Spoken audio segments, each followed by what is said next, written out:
अस्सलाम वालेकुम। Welcome back to my YouTube channel. उम्मीद है आप सब लोग खैरियत से होंगे।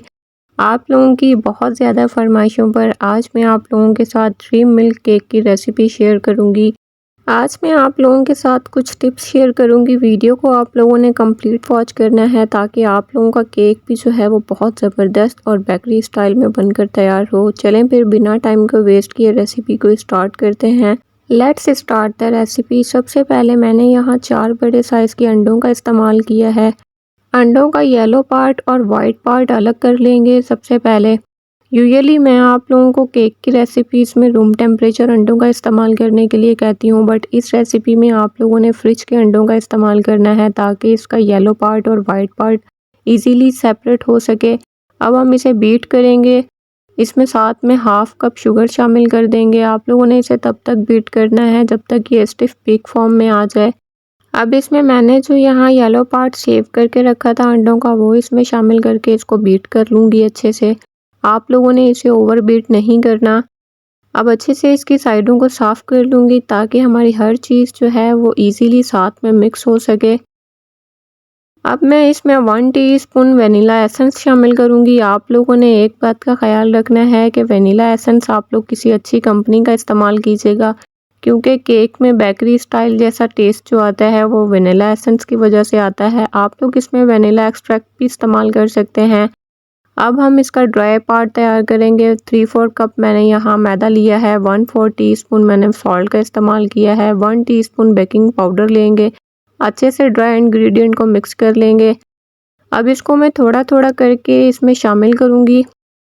आप लोगों ने एक साथ इसको शामिल नहीं करना। सबसे ज़्यादा इम्पॉर्टेंट जो है वो इसकी फोल्डिंग है। आप लोगों ने इसे एक ही साइड पर फोल्ड करना है और हल्के हाथों से फोल्ड करना है। आप लोगों ने इसे इधर उधर करके फोल्ड नहीं करना। जिस तरह से मैं फोल्ड कर रही हूँ इसी तरह से आप लोगों ने इसकी फोल्डिंग करनी है।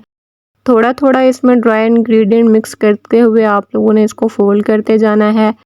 सबसे मेन पार्ट इसका जो है वो केक की फोल्डिंग होती है।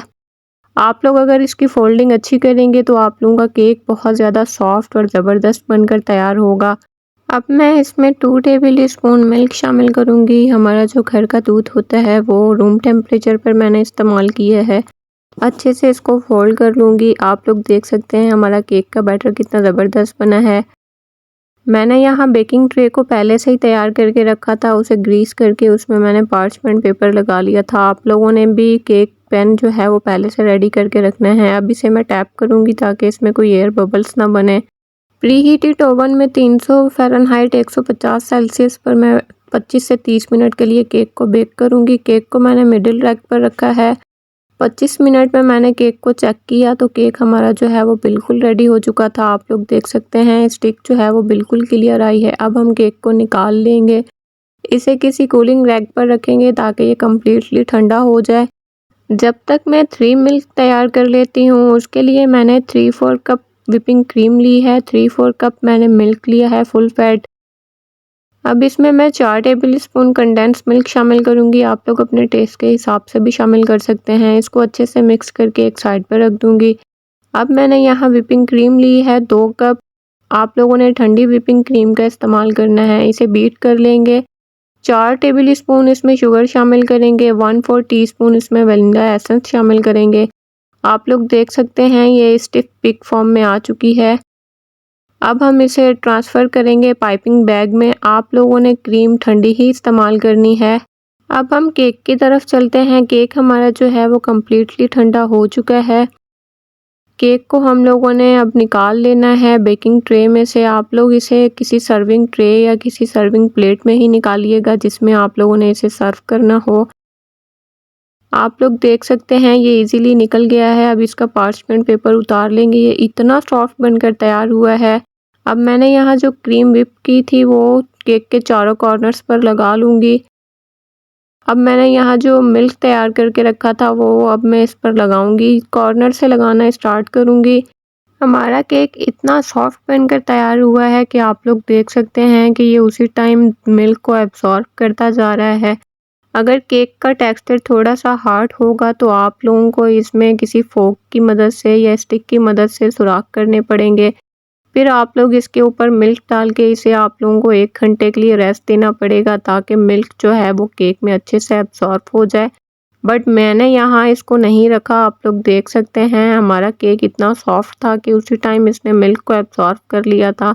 आप लोगों ने अगर मेरा यूट्यूब चैनल अभी तक सब्सक्राइब नहीं किया तो उसे जल्दी से जाके सब्सक्राइब कर लें, बेल आइकन को प्रेस करना मत भूलिएगा ताकि मेरी हर नई आने वाली वीडियो सबसे पहले आपको देखने को मिले। अब मैं इसे डेकोरेट करूँगी क्योंकि मैं आप लोगों को इसे बेकरी स्टाइल में बनाना सिखा रही हूँ। आप लोग चाहें तो व्हिपिंग क्रीम लगा के भी इसे सर्व कर सकते हैं, बट मैंने आप लोगों को इसे बेकरी स्टाइल में बनाना सिखाया है, तो इसीलिए मैं आप लोगों को इसे डेकोरेट करके दिखा रही हूँ कि आप लोग इसे डेकोरेट किस तरह से कर सकते हैं। मैंने बहुत ही सिंपल तरीके से इसे डेकोरेट किया है। आप लोगों ने जिस ट्रे में सर्व करना हो केक, आप लोगों ने इसे उसी में बनाना है क्योंकि इस केक को बनाना तो बहुत आसान है बट इसे हैंडल करना थोड़ा सा मुश्किल है क्योंकि इसमें हमने बहुत ज़्यादा दूध का इस्तेमाल किया है और ये बहुत ज़्यादा सॉफ्ट हो जाता है। इसे ठंडा कर लेंगे 3 से 4 घंटे के लिए फ्रिज में रख के। आप लोगों को मैं इसका टेक्सचर दिखाती हूँ कि ये कितना ज़बरदस्त बनकर तैयार हुआ है। आप लोग इसे फ्रिज में रखेंगे तो इसका टेक्सचर और बहुत ज़्यादा ज़बरदस्त हो जाएगा। आप लोग देख सकते हैं ये कितना सॉफ्ट और यमी बनकर तैयार हुआ है। ये मुंह में जाते ही घुल जाता है और ये केक इतना ज़बरदस्त बनता है कि सबको बहुत ज़्यादा पसंद आता है। आप लोग इसका टेक्सचर देख सकते हैं कितना ज़बरदस्त है। आप लोगों की फरमाइश पे मैंने आप लोगों से आज ये रेसिपी शेयर की है। इस रेसिपी को मैंने आप लोगों को बेकरी स्टाइल में बनाना सिखाया है। वीडियो आप लोगों को मेरी अच्छी लगी हो तो इसे लाइक और शेयर ज़रूर कीजिएगा फ्रेंड्स में और फैमिलीज़ में। मिलते हैं नेक्स्ट वीडियो में, तब तक के लिए अपना बहुत सारा ख्याल रखिएगा, दुआओं में याद रखिएगा। अल्लाह हाफिज़।